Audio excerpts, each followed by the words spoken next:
Bonjour à tous, on se retrouve ici sur le Salon des Entrepreneurs pour un format un petit peu spécial. Comme vous voyez, je suis très entourée ce soir. En fait, on sort là d'une plénière consacrée à l'économie sociale et solidaire. Et donc, j'ai le plaisir d'accueillir sur cette table Catherine Huard-Lefin. Vous êtes la fondatrice de Hightechway, ah ben voilà, je commence mal. Donc c'est une agence de recrutement qui emploie majoritairement des personnes en situation de handicap. Alors c'est pas une agence de recrutement, c'est une société. Ah bah décidément, je vais pas y arriver ce soir. C'est une société d'ingénierie, enfin, donc 80% du personnel est en situation de handicap. Très bien, d'accord. Donc c'est bien, le pitch est très bien fait. Armel de Lesquin, bienvenue. Pardon. Bonjour. Vous êtes le cofondateur de Familéo. Absolument. Dites-nous en une phrase. Pareil, allez, on fait le pitch en une phrase. Familéo, ça répond à la problématique du lien social entre les petits-enfants et leurs grands-parents. Les petits-enfants ultra connectés avec leur smartphone, qui n'écrivent ni lettres ni cartes postales, et les grands-parents qui les attendent. Et donc Familéo, c'est un réseau social, un peu comme un WhatsApp, qui permet aux petits-enfants d'envoyer des messages à leur grand-père ou à leur grand-mère. Et tous les messages, de manière périodique, se retrouvent transformés en une gazette papier, un petit journal imprimé, envoyé par la poste, de manière périodique. Très bien. Thomas Matagne, vous êtes le cofondateur de Ecov. Alors pareil, allez, même exercice. Alors chez Ecov, on fait de la voiture un transport collectif, on fait du covoiturage, mais pour les territoires périurbains et ruraux, pour les trajets du quotidien, avec des lignes de covoiturage déployées avec les collectivités locales. D'accord, oui, parce que c'est vrai, souvent on pense covoiturage quand on part en vacances, voilà, mais là c'est pour le quotidien. Ok, et on termine par Jérôme Sadier. Vous êtes le président de l'AVIS. Alors l'AVIS, c'est l'agence d'ingénierie de l'État pour développer l'économie sociale et solidaire. Et on va commencer par vous. Là, vous sortez de cette conférence sur l'économie sociale et solidaire. Qu'est-ce qui vous a interpellé? Qu'est-ce que vous retenez de ce que vous avez entendu aujourd'hui? D'abord parce qu'il y avait beaucoup de monde, comme chaque année à vrai dire. J'ai introduit d'ailleurs en disant que c'était sans doute le temps fort du Salon des Entrepreneurs. On m'a dit qu'il y avait environ 650 personnes, avec évidemment beaucoup de jeunes, ce qui montre qu'il y a une appétence pour l'entrepreneuriat social qui est très forte dans notre pays aujourd'hui. L'autre chose que je retiens, là c'est au vu du panel qu'on avait réuni d'entrepreneurs sociaux, c'est que les thèmes qu'ils adressent, les problématiques auxquelles on doit répondre dans la société étaient totalement divers. On allait d'un éleveur laitier comme on l'a vu avec Fabrice Segron, mais aussi en passant par les questions du handicap, de la mobilité ou du maintien du lien social avec les personnes âgées. Donc on avait des entrepreneurs sociaux qui adressent des thématiques différentes et on voit que l'entrepreneuriat social n'est pas réservé à certaines thématiques par rapport aux enjeux de société. Il y a des réponses qui sont là. Et puis la troisième chose, c'est qu'en fait, j'imagine qu'il y avait dans cette salle une collection d'ambitions personnelles et collectives pour essayer de changer le monde. Et moi, mon message a été de dire précisément que l'économie sociale et solidaire, ce n'est pas une alternative marginale, même sympathique, c'est sans doute l'économie de demain et qu'on est là pour préparer ce changement de monde. Donner du sens à son business, c'est une tendance Exactement. de fond. Okay. Voilà. Très bien. Catherine, je vous voyais opiner en écoutant Jérôme. Vous partagez sa vision? Je pense déjà, de la même façon, je trouve que les projets étaient très variés, mais ils étaient vraiment liés par un fil conducteur qui est bien sûr l'entrepreneuriat social, mais c'est pour le fait de donner du sens à sa vie professionnelle. Et au travers ce sens, qui est quand même une satisfaction personnelle, parce qu'il ne faut pas non plus le nier, ce sens, on le renvoie à la société, on le renvoie à nos collaborateurs, et en fait au service qu'on offre. Et ça, c'est vraiment l'âme, la substantifique moelle en fait de l'entrepreneuriat social. Armel, qu'est-ce que vous retenez, vous, de cette conférence? Oui, alors je retiens effectivement un petit peu la même chose. Je rajouterais juste une chose, c'est que oui, on veut tous donner du sens à nos vies, à nos entreprises, mais en sachant pertinemment qu'on joue dans le monde réel. Oui, c'est ça. Et ça, c'est quelque chose de majeur. Trop souvent, on a eu des jeunes entrepreneurs sociaux qui avaient des belles idées, mais qui n'étaient pas pérennes parce qu'elles n'étaient pas rentables. Évidemment. Et en fait, on a un devoir, nous, je pense, vis-à-vis de nos clients, c'est d'offrir un service qui soit pérenne parce qu'on a parfois la chance de changer leur vie. Et je pense notamment à ma voisine Catherine qui change clairement la vie de ses salariés. Et elle a un devoir moral immense qui est de faire que sa boîte dure 1000 ans. Et donc, voilà, c'est quelque chose de très important pour moi, c'est soyons toujours proches du réel et attention, on est dans le vrai monde et on n'est pas dans le monde des bisounours. Et c'est quoi les clés pour ça? À quoi il faut être vigilant? on est une entreprise, donc il faut faire un business plan. Oui, ça reste une entreprise, ça reste une entreprise. Faut pas l'oublier. On est dans une économie de marché, donc on peut avoir toutes les plus belles idées du monde. Il faut qu'elles soient viables, il faut qu'elles intéressent. Après, le prix qu'on en fait et la marge et la rentabilité, c'est notre affaire.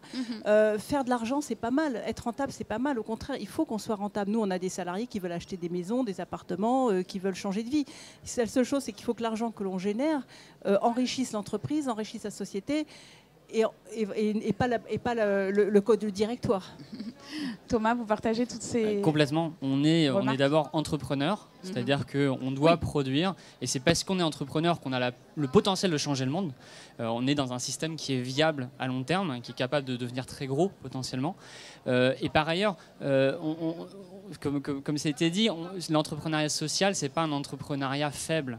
C'est un entrepreneuriat qui a ses atouts. Et en particulier, on ne vise pas à maximiser la rentabilité. Donc ça nous permet d'innover différemment. Ça nous permet de faire différent. Et d'avoir des investisseurs, des financiers, des gens qui sont différents, qui voient large, qui voient long terme. Et en conséquence, ça devient un atout, un avantage compétitif par rapport à une économie toujours plus financière qui, elle, est pressurisée pour la rentabilité et donc qui voit son périmètre, sa faisabilité en fait réduit parce qu'on est obnubilé par le retour sur investissement à court terme. Alors vous parliez justement de changer le monde, de changer la vision du monde plus précisément. Aujourd'hui, on est en pleine période de grand débat. C'est le moment de dire ce que vous avez envie de proposer. Si chacun, vous deviez faire une proposition dans ce débat, ce serait quoi? On commence par qui? Allez, Jérôme. Moi, ma réponse ne sera pas spécifiquement liée ni à l'entrepreneuriat social, ni à l'économie sociale, même si elle y contribue, parce que je suis persuadé que l'économie sociale fait partie de la réponse en fait, à la crise qu'on connaît et qui n'est pas récente, elle date pas d'il y a quelques semaines. Elle est larvée, elle couvre depuis déjà longtemps. Et elle est née en fait d'une injustice fiscale, en tout cas telle qu'elle est ressentie. Et il me semble que parmi les clés de cette crise, il y a le fait que nos concitoyens ont le sentiment de payer de plus en plus d'impôts ou de taxes et que les services publics, qu'ils soient des vrais services publics ou des services sociaux, se retirent de plus en plus.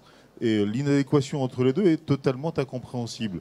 On a le sentiment de contribuer de plus en plus à ce qui est censé être l'intérêt général, et en fait on a de moins en moins. Est-ce que c'est vrai ou est-ce que c'est pas vrai? C'est encore un autre débat. Mais précisément, mon sujet, c'est comment on rend lisible tout ça.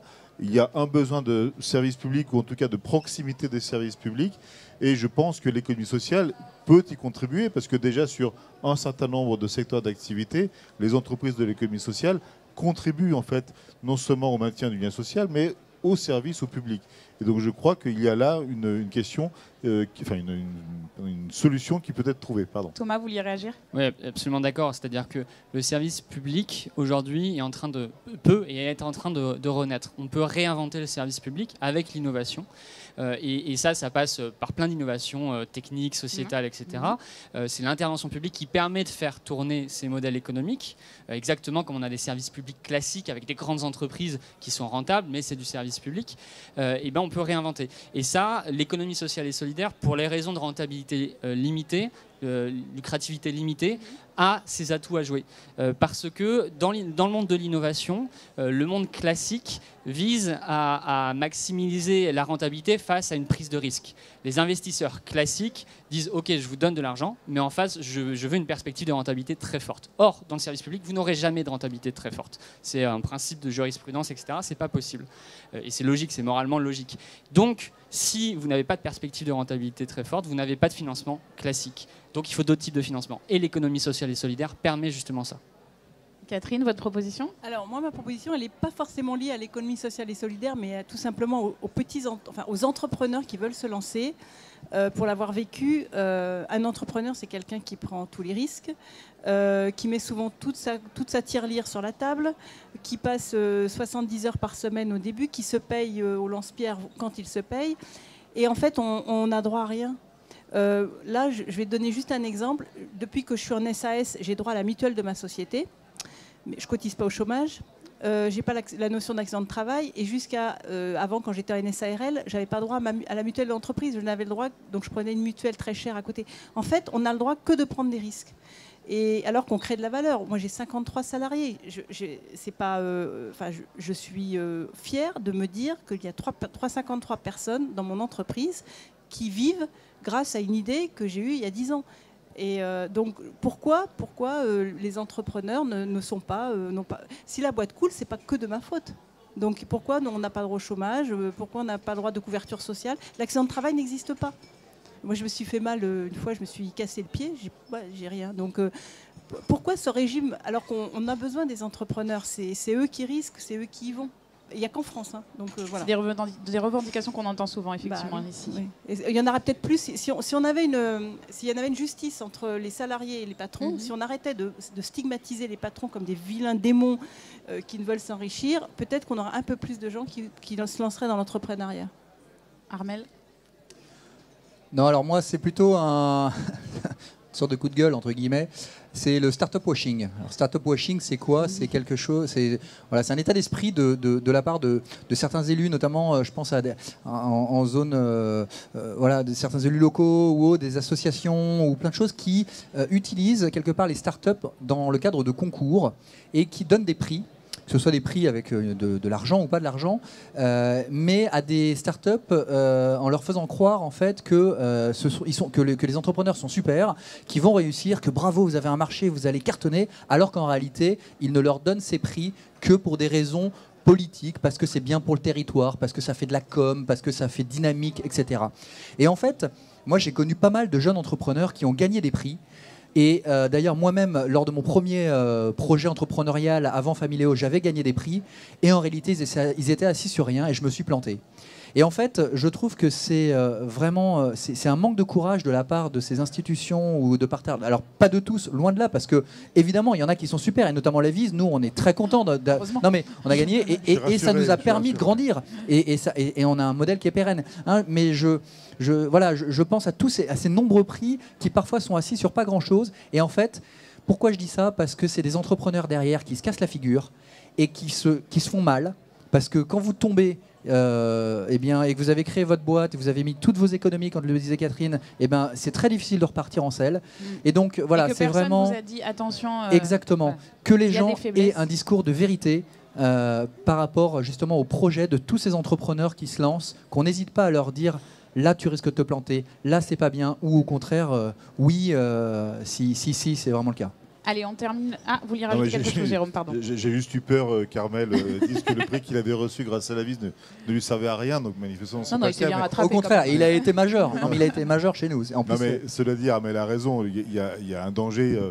parfois d'instrumentalisation, des deux côtés d'ailleurs, hein, de ceux qui délivrent le prix et de ceux qui en vivent parfois un petit peu trop. Absolument. Donc, non, juste pour dire que précisément l'un des rôles de la Vise, c'est de créer cet écosystème, l'entretenir de telle façon à ce que les entrepreneurs, y compris ce qu'on leur souhaite lorsqu'ils reçoivent des prix, ne soient pas non plus complètement tout seuls et qu'il y ait une communauté qui leur permet de partager de rester pragmatique et d'identifier les faiblesses aussi de leur projet. Surtout d'avoir les pieds sur terre.